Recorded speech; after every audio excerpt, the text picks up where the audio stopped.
আসসালামু আলাইকুম। হুমায়ুন ফরিদী স্যারের কবিতা তুমি বলেছিলে।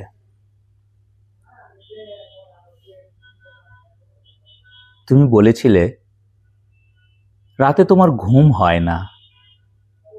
আমি বুঝেছিলাম সময় চাইছো। তুমি বলেছিলে আকাশে কি মেঘ করেছে দেখো। আমি বুঝেছিলাম তোমার মন খারাপ। তুমি বলেছিলে চুলে জট বেঁধেছে।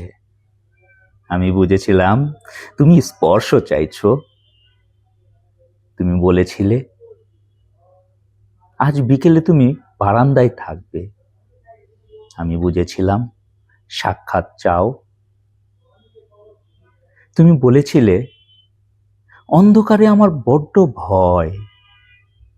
আমি বুঝেছিলাম তোমার আমাকে জড়িয়ে ধরতে ইচ্ছে করছে। তুমি বলেছিলে সমুদ্রে যাবে। আমি বুঝেছিলাম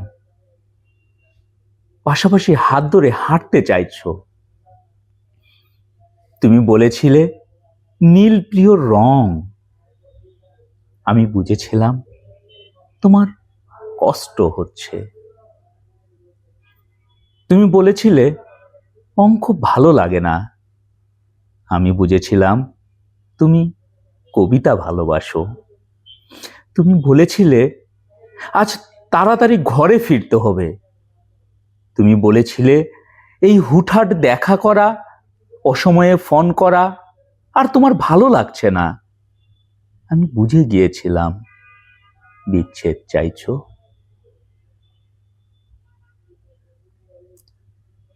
তারপর অলিখিত অক্ষরে তুমি যখন ইনভিজিবল কোর্টে আমার বিরুদ্ধে বিচ্ছেদের মামলা ঠুকে দিলে, আমি বুঝেছিলাম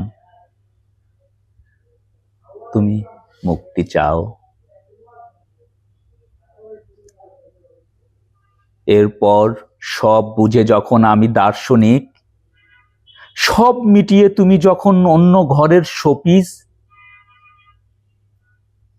একদিন আমাদের দেখা হলো। তখন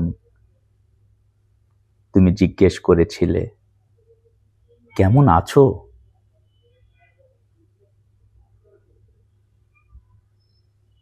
আমি বুঝে গিয়েছিলাম তুমি ভালো নেই।